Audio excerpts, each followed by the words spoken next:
이스라엘 자손이 광야에 거류할 때에 안식일에 어떤 사람이 나무하는 것을 발견한지라. 그 나무하는 자를 발견한 자들이 그를 모세와 아론과 온 회중 앞으로 끌어왔으나 어떻게 처치할는지 지시하심을 받지 못한 고로 가두었더니 여호와께서 모세에게 이르시되 그 사람을 반드시 죽일지니 온 회중이 진영 밖에서 돌로 그를 칠지니라. 온 회중이 곧 그를 진영 밖으로 끌어내고 돌로 그를 쳐 죽여서 여호와께서 모세에게 명령하신 대로 하니라. 여호와께서 모세에게 말씀하여 이르시되 이스라엘 자손에게 명령하여 대대로 그들의 옷단 귀에 술을 만들고 청색끈을 그 귀의 술에 더하라. 이 술은 너희가 보고 여호와의 모든 계명을 기억하여 준행하고 너희를 방종하게 하는 자신의 마음과 눈의 욕심을 따라 음행하지 않게 하기 위함이라. 그리하여 너희가 내 모든 계명을 기억하고 행하면 너희의 하나님 앞에 거룩하리라. 나는 여호와 너희 하나님이라.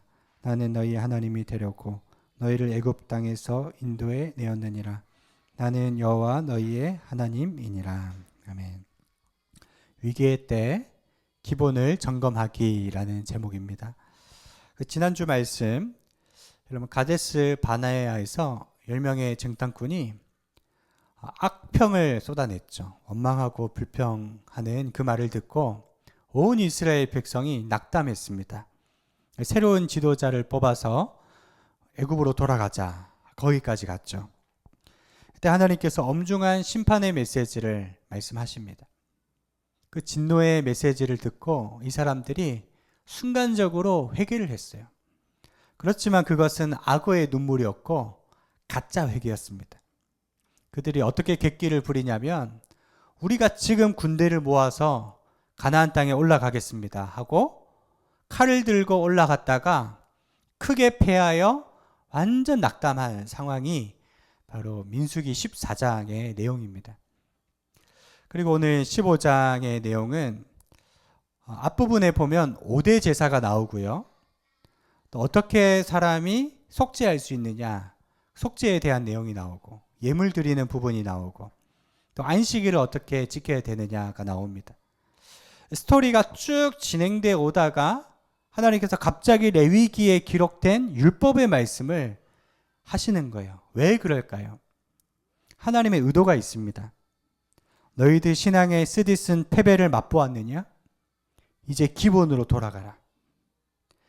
예배, 예물, 회개, 주일 성수, 신앙의 기본을 회복하라 하는 하나님의 마음이 오늘 민수기 15장에 담겨 있는 것입니다. 여러분, 꼬일 대로 꼬인 상황 가운데 어떻게 위기를 극복할 수 있느냐? 하나님의 말씀입니다. 기본을 점검하라는 것입니다. 기량이 좋은 운동선수가요, 아주 잘하고 있다가 어느 순간 기량이 떨어지고 슬럼프에 빠집니다. 아무리 해도 성적이 나오지 않아요. 그때 운동선수는 뭘 하시는 줄 아십니까? 기본 훈련을 반복한다는 거예요. 축구 선수 같은 경우는 드리블 연습을 하고요. 탁구 선수는 스매싱을 하고, 또 테니스 선수는 백핸드 포, 이런 기본적인 연습을 계속 반복한다는 겁니다. 기본 훈련을 하면요, 마음이 리셋이 된대요. 그리고 할 수 있다는 자신감이 생긴다는 거죠. 공부 잘하는 학생도 슬럼프에 빠집니다. 고2, 고3이 되었고 눈앞에 시험을 앞두고 있는데 글을 아무리 읽어도 난독증처럼 머리가 멍하고 글자가 붕붕 떠다니는 것 같고 공부가 안 돼요. 그럴 때는 뭘 해야 되느냐? 아주 기초적인 것으로 돌아가서요, 구구단을 외운다든지 쉬운 국어책을 본다든지 기초를 보면은 마음에 안정이 생긴대요. 그러면서 어려운 문제도 풀 수 있겠구나라는 자신감이 생기면서부터 회복이 된다는 거죠. 이것이 전문가들의 조언인데, 우리 광야의 최고 전문가이신 하나님께서 광야에서 너희가 넘어졌느냐? 기본을 점검하라 하는 것이 오늘 말씀인 거죠. 여러분, 하나님과 관계가 깨어져 있습니까? 하나님과의 바른 관계를 회복해야 합니다. 그런 면에서 오늘 민수기는 예배를 어떻게 드려야 하는지, 예물 어떻게 드려야 되는지, 죄를 지었을 때 어떻게 회개해야 되는지, 주일 성수 어떻게 해야 되는지 하나님께서 당부의 말씀으로 4가지를 기본기를 세우라고 주시는 겁니다. 첫 번째 메시지는요, 당신의 예배 생활을 점검하라는 거예요. 그러면 이 민수기 15장 초반에 보면 몇 가지 제사가 나옵니다. 번제가 나와요. 번제물은 제물을 태워드리는 제사인데 헌신과 성결을 의미합니다. 요제라는 게 나옵니다. 이게 뭘까요? 흔들어 드리는 제사. 이제 일반 백성이 짐승의 가슴 부위나 이렇게 드리면요, 제사장의 몫으로 드릴 때 바로 제사장이 취하는 게 아니라 그 제물을 흔들므로써 하나님께 먼저 드렸다는 표시가 요제인 거예요. 전제가 나와요. 전제는 포도주나 어떤 귀한 술이나 맑은 물이나 액체류를 하나님께 드릴 때 부어서 드리는 제사인데, 이것은 헌신과 충성을 의미하고요. 그리고 소제가 나와요. 이것은 곡식 제사, 피 없는 제사. 예를 들어 첫 열매를 드릴 때나 곡식을 드릴 때 이 소제를 드리는 거죠. 여러분, 이 소제의 히브리어 단어가 민하입니다. 우리 딸 이름 지을 때 이 소제라는 의미로 지은 거예요. 하나님께 드리는 선물. 무슨 뜻이냐? 성결한 생애를 하나님께 드리는 약속의 표시로서 이 소제를 드린다 하는 거예요. 여러분, 이 종합해서 보면요, 우리가 드리는 이 예배는 뭘까요? 내가 이 예배를 통해서 체험받고 충만하고 그것도 좋지만, 예배는 궁극적으로 하나님께 드리는 겁니다. 이 히브리어 단어로 아바드, 엎드리다, 경배하다, 최고의 하나님께 최고의 찬양과 경배를 드리는 게 예배입니다. 로마서 12장 1절 같이 읽겠습니다. 시작. 그러므로 형제들아, 내가 하나님의 모든 자비하심으로 너희를 권하노니 너희 몸을 하나님이 기뻐하시는 거룩한 산 제물로 드리라. 이는 너희가 드릴 영적 예배니라. 마음만 드리는 게 아니에요. 몸을 드리는 겁니다. 마음과 뜻과 정성 다해 드리고 홍과 영과 힘을 다해 드리는 것이 우리의 예배입니다. 생명까지도 아끼지 않고 드리는 것이 예배의 의미예요. 뭔가 내 삶이 꼬이고 막힌다 할 때 가장 먼저 점검해 봐야 될 게, 내가 예배 생활 제대로 하고 있는지. 형식적 예배도 중요하지만 내밀하게 하나님과 교통하는 그 예배, 내 가운데 있는지, 여러분 그것을 꼭 점검하시길 바랍니다. 두 번째, 위기 가운데 기본기를 회복해야 하는데 회개 생활을 점검해야 돼요. 민수기 15장 초반부에 2가지 죄가 나옵니다. 부지 중에 지은 죄가 나오고 고의적으로 지은 죄가 나옵니다. 우리 장로님들 대표기도 하면 알고 지은 죄, 모르고 지은 죄 그러잖아요. 여러분, 하나님 앞에 숨겨진 죄가 없는가? 하나님이 너희가 이것을 따져보아라, 점검해보아라. 춘천의 우두감리교회라는 곳에서 연합집회가 있었고 박보영 목사님 모시고 집회를 했는데요. 많은 사람들이 모여서 은혜 받고 이제 돌아가는데 교회 마당을 통해서 나오는데 목사님이 보니까 마당 벽에 십자가 3개가 기대어 있는 거예요. 하나는 굉장히 2m 넘는 십자가가 있고, 그 옆에 약간 중간 크기의 십자가가 있고, 맨 마지막에 사람 어깨 정도 되는 작은 십자가 3개가 있길래 목사님께 물어봤대요. 목사님, 저 마당에 벽에 기대어 있는 십자가 3개가 뭡니까? 담임 목사님이 이렇게 얘기하는 거예요. 제가 큰 죄를 지었을 때 저 십자가를 지고 우리 동네 한 바퀴를 돕니다. 자기가 생각하기에 중간 정도 죄를 지었다 생각할 때는 중간 정도 십자가를 지고 한 바퀴를 돌고, 작은 죄를 지었다 생각할 때는 작은 십자가를 지고 한 바퀴를 돈다는 거예요. 평소에 공공연하게 내가 죄를 지으면 십자가를 집니다 이렇게 얘기했기 때문에 십자가를 지고 동네를 돌면 사람들이 수근수근 된다는 겁니다. 근데 놀라운 이 목사님 고백이 뭐냐면, 저는 평소에 저 작은 십자가 지어본 적 별로 없어요. 중간 십자가 지어본 적도 별로 없습니다.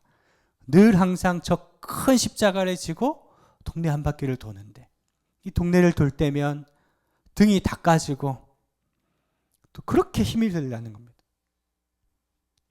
동네 사람들이 혀를 차며 쯧쯧쯧, 저 목사님 또 죄 지었구나 할 게 뻔하지만 그래도 부끄럽지 않다는 겁니다. 그럼 세상에 이렇게 은혜로운 목사님이 계실까요? 주의 종들이, 성도들이 다 그렇게 산다면 오늘날 교회가 얼마나 하나님께 영광을 올려드리겠습니까? 죄 지었다는 사실이 부끄러운 게 아니라 하나님의 심판대 앞에 정죄당하지 않기 위해 그렇게라도 몸부림치는 그 모습이 너무나 귀한 거죠. 얼마 전에 최근 국내에서 둘째가라면 서러울 정도로 최고의 부흥사인 목사님이 부교육자들에게 욕설을 퍼붓는 녹음된 게 공개가 됐어요.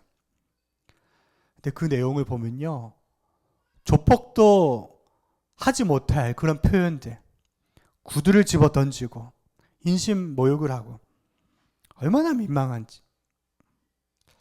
여러분, 회개라는 것은 단순히 내 죄를 통탄히 여기고 가슴 치는 게 아니고 울기만 하는 게 아니고요, 그 죄를 미워하는 거예요.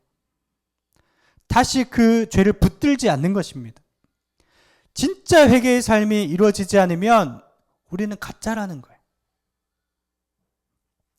여러분, 하나님이 우리에게 원하시는 것은 참된 회개, 참된 거듭난 삶이라는 것을 깨닫고, 여러분 그 하나님의 마음을 알고 그렇게 살아가시기를 축원드립니다. 자, 위기의 때 기본으로 돌아가기 세 번째는 당신의 주일 성수를 점검하라입니다. 이제 오늘 본문 32절에서 36절은요, 안식일에 나무하다가 들킨 사람이 나옵니다. 그때 하나님께서 이 사람을 어떻게 하라고 하십니까? 진영 밖으로 쫓아내 거기서 돌로 쳐 죽이라는 거예요. 참 끔찍하죠. 그럼 나무한 일이 그렇게 나쁜 일인가요? 안식일에 이렇게 나무한 사람은 왜 이렇게 죽이라고 했느냐? 절대법을 어겼어요. 십자가의 그 십계명의 절대법. 아니, 하나님, 안식일에 나무한 것 가지고 이게 사형에 처할 일인가요? 라고 여러분, 우리는 질문할 수 있습니다. 만약에 하나님이 그 한 사람의 죄를 눈감아 주신다면요, 나머지 200만 명의 사람들은 공평성의 문제에 있어서 다 방종할 거예요. 하나님의 말씀을 지킬 사람이 없을 겁니다. 하나님이 그 사람을 처벌하심으로 죄의 문을 딱 틀어 막으신 것이 오늘 상징적인 이 사건입니다.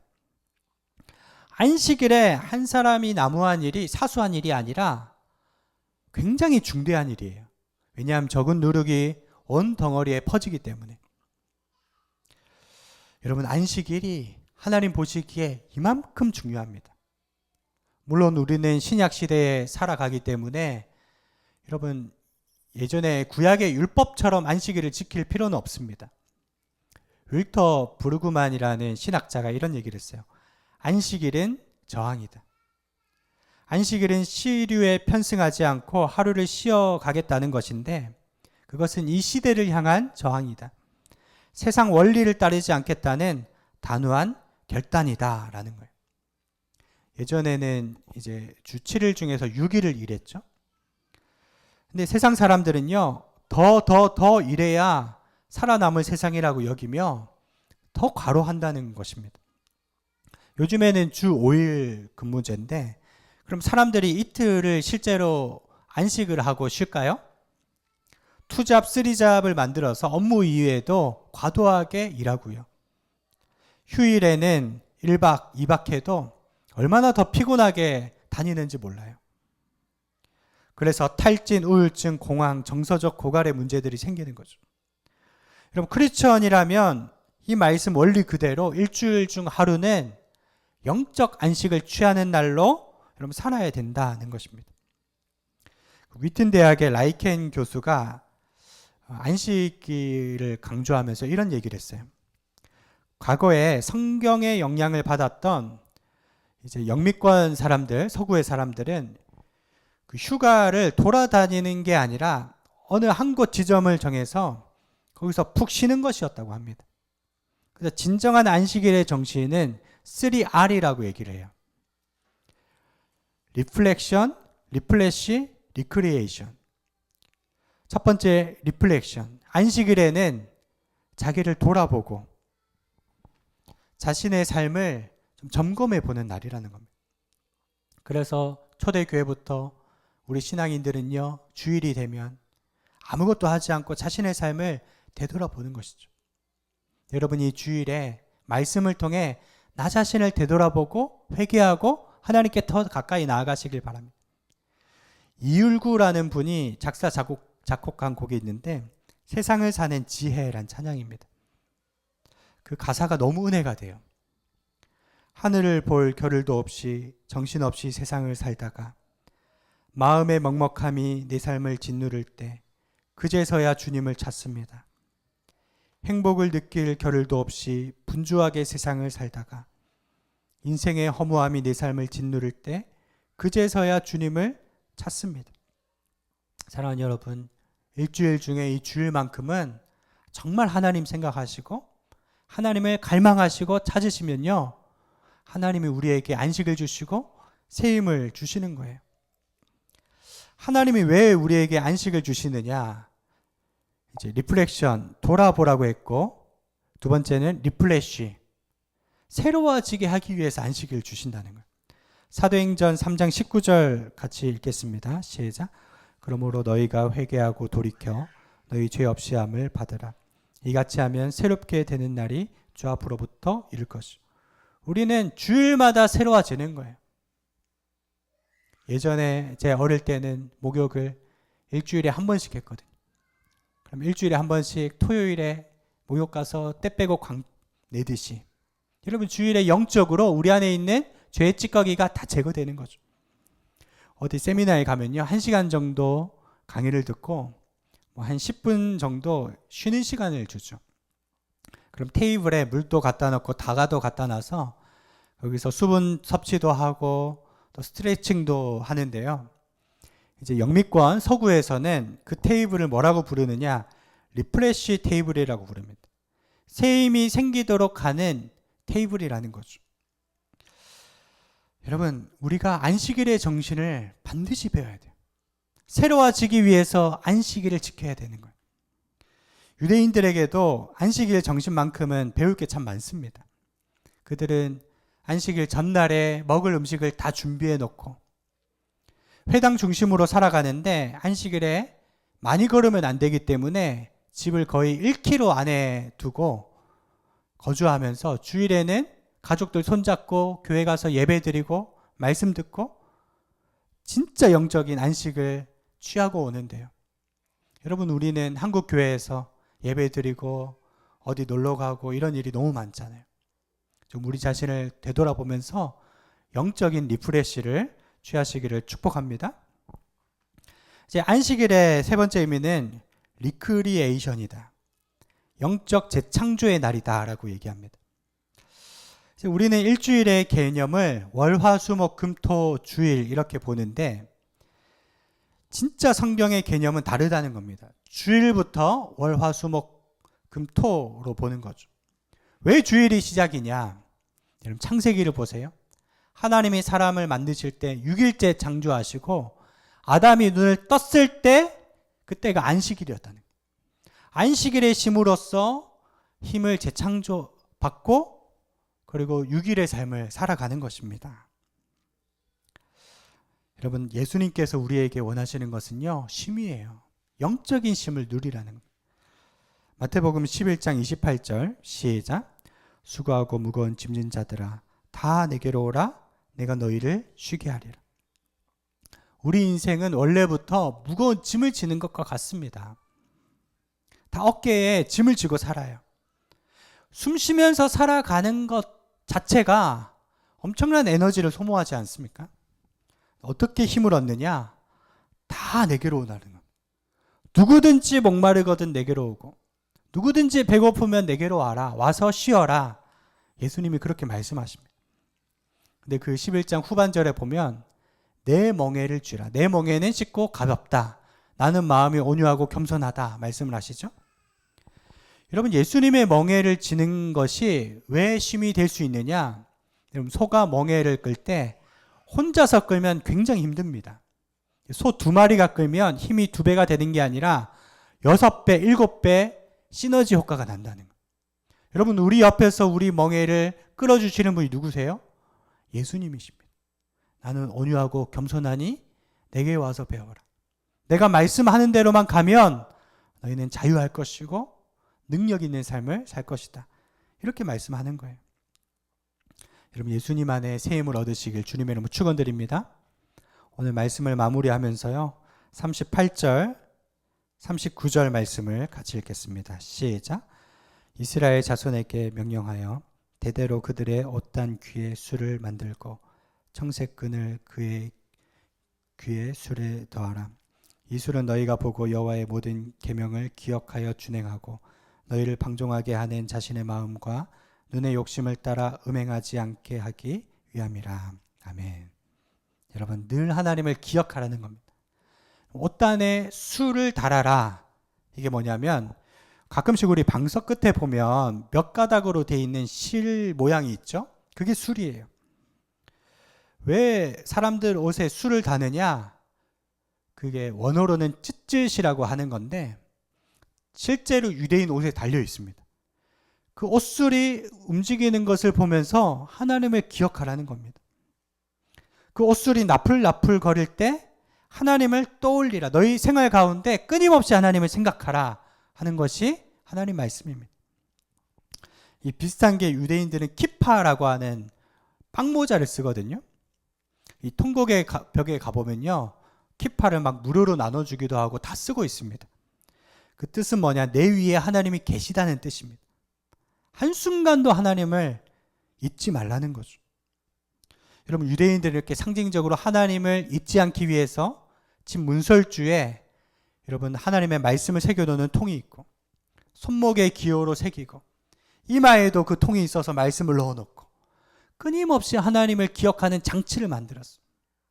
예전에 얘기했죠. 자바라고 하는 유명한 회사 사장님이 시한부 선고를 받고 죽을 위기에서 하나님이 건져주셨는데, 살아나고 나서 그때부터 콧수염을 길러서 숨을 쉴 때마다 간질간질 하면은 내 호흡을 느끼면서 하나님이 내게 호흡을 주셨지.